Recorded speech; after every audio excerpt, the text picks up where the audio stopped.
我要把两个齿轮加进来了，我们可以新建一个空白的档案，然后呢，我们把东西加进来，我们用插入，以前教同学用插入图块的方式，这一次不要，我们用的是我们用的是外部参考的方式，把图形叫进来，因为外部参考的方式可以保持弹性。哪一天我的零件有做修改的时候，我的组合件能够及时的做调整，所以我们不用插入图块的方式，插入图块的方式是死的。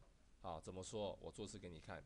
我今天选择插入外部参考，你可以看一下课本的第31页哦。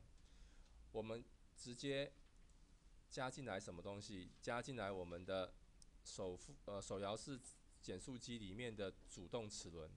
好，主动齿轮呢要把东西叫进来，叫进来的时候，我要放的位置指定插入点在我的原点上面，确定。你会发现我已经把我的主动齿轮这一块给套进来了。好，主动齿轮哦，这边我稍微去存个档，我给它存成手摇式减速机。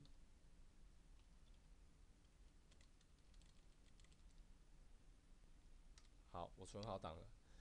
我利用外部参考的方式，好处就是说，今天我如果主动齿轮，我只要有做一些变动，我只要有按下存档这个动作的时候，我的手摇式减速机里面这个组合键，它立刻就会告诉我外部参考已变更，有没有？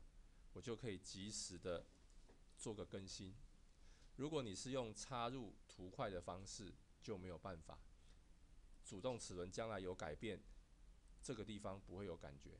好，所以呢，它希望能够保持一些连结的功能，所以用的是插入外部参考的方式。好，加进来。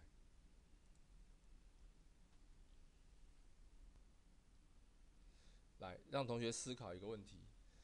等一下，我的齿轮必须要两个要合在一起，而且要咬合。那请问，到时候我的被动齿轮叫进来的时候，叫到这个图面来，放在它的下方的时候，我的距离要多少？它们两个齿轮才会在一个正确的咬合点上。课本有告诉我答案了，45，是45。那为什么是45？为什么是45？想一下，我们曾经有跟同学讲过这张图，有没有看到？基准圆直径跟这边的基准圆直径，其实它是什么？它是不是咬合在这个点上？有没有？是咬合在这个点上哦。好，所以呢，我们当初在画这个图形的时候的基准点直径，好，基准圆直径，它这一段是直径是30，所以呢，一半是多少？是不是15？那我的被动齿轮这一段是直径的60，对不对？那半径是多少？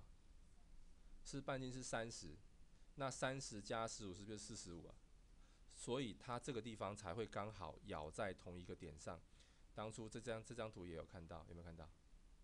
这张图里面它也有写，是两个要刚好重在同一个点，就是它的分度圆有没有？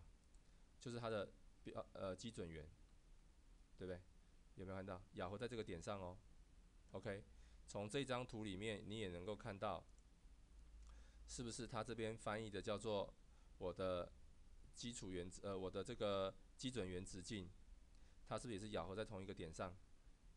这边的半径等于是说取这边的半径，取圆心过来这边的半径，取圆心这边过来的半径，就刚好在同一个点上，所以它会是45。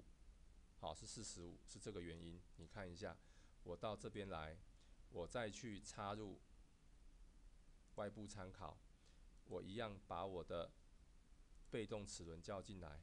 它这一次课本直接提示我，叫我放在-0.-负45的地方，是有原因的。加进来以后，两个齿会刚好咬合在一起，有没有？然后呢，我是不是故意把这个圆都没有画？我把这个圆都没有删掉，我故意把这2个圆都没有删掉，那就是因为让你可以看得出来，它确实是在它的标准圆直径上面。它的设计点，将来2个齿轮所设计的位置，就是看这边的标准圆直径，半径是多少，半径是多少，咬合起来是同一个位置。OK， 好，这是它放置的一个目的。好，当你知道了这个目的以后，你就可以回到这个主要档案里面把它删了，记得要存档。回到我的主动齿轮这边，我也把这个圆给删了。好，记得要存档，因为你有存档的缘故，你在你的组合键当中，你就会看到它会提示你外部参考已变更，对不对？我要更新一下，我最新的状况就是2个圆都不见了嘛，有没有？好，请你帮我把图形组合起来。